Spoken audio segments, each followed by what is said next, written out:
My name is Aleksandra Radanovic.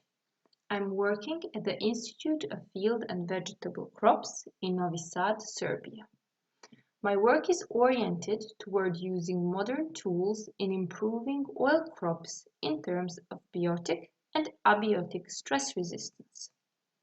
After successful use of GrowscreenRhizo system located at the Forschungszentrum Jülich, Germany, for characterization of chosen sunflower genotypes in 2018, we have decided to extend the cooperation between our two institutions. EPPN 2020 enabled continuation of the research started.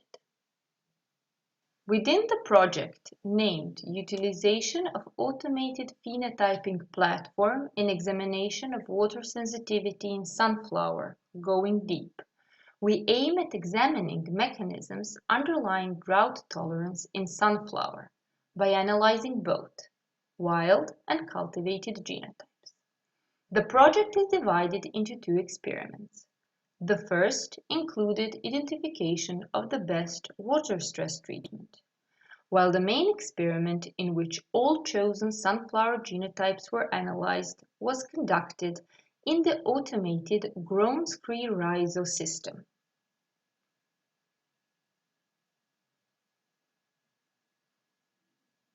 EPPN 2020 enabled conducting research on root phenotyping that is unavailable in my home country.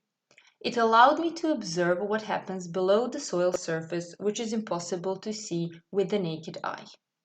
Furthermore, EPPN 2020 facilitates exchange of knowledge between researchers worldwide and permits setting up bases for future research.